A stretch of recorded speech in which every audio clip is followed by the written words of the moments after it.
questions?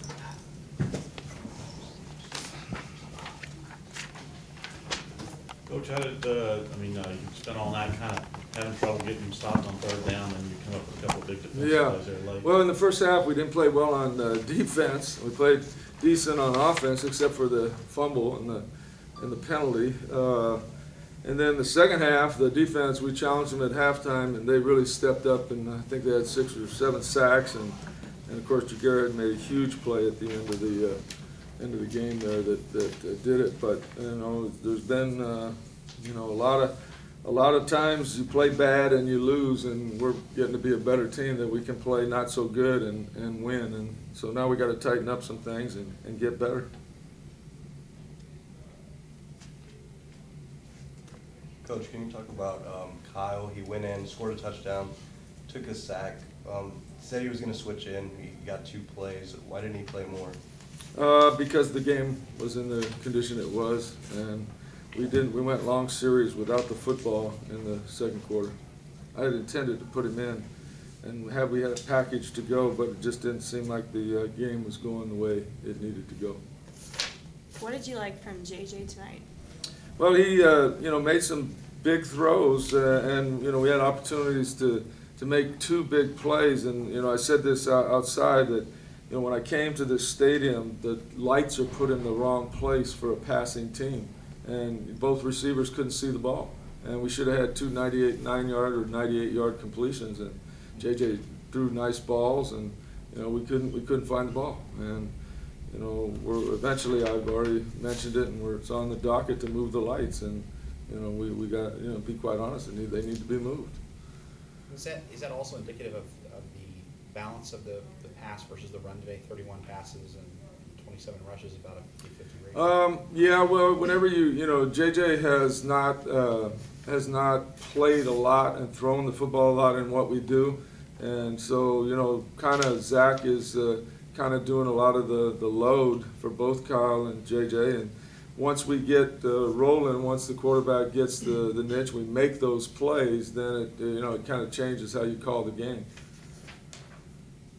You mentioned the defense ratcheting it up a little in the second half.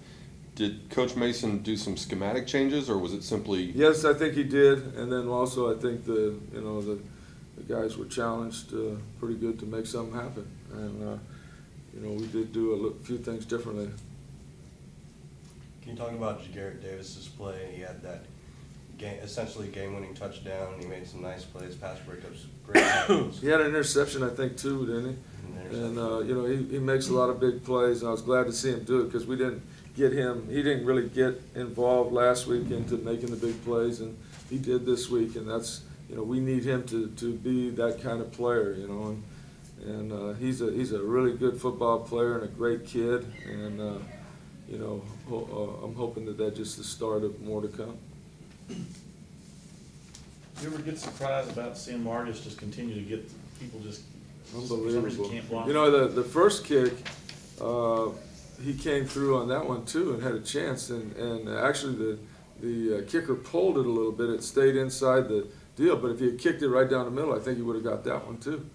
The guy's amazing. I mean, he's just amazing.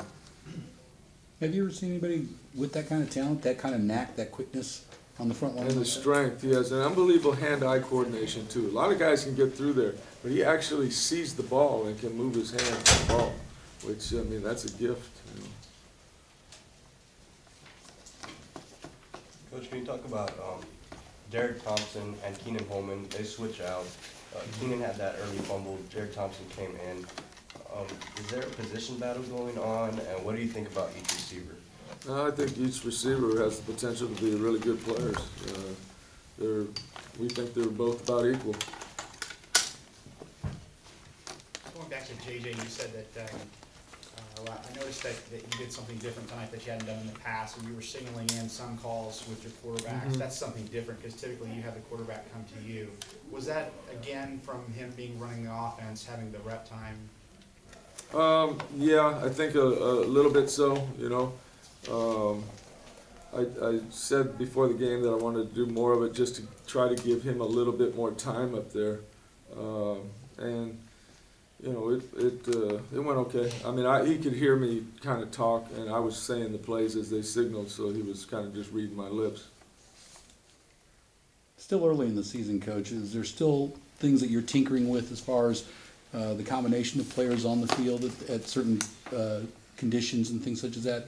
Like, you mean like... On offense, when you're seeing certain... well, I mean, I just know the- Zach Line's your workhorse, Yeah. but is there still some tinkering that you're doing? Not consciously. I mean, we're Derek and Keenan, you know, we're kind of swapping series every two. But other than that, not really. You know, Bryce Tennyson played because Blake was hurt this week, but Zach had a pulled muscle, didn't practice all week, so I didn't know if he was going to be able to go this week.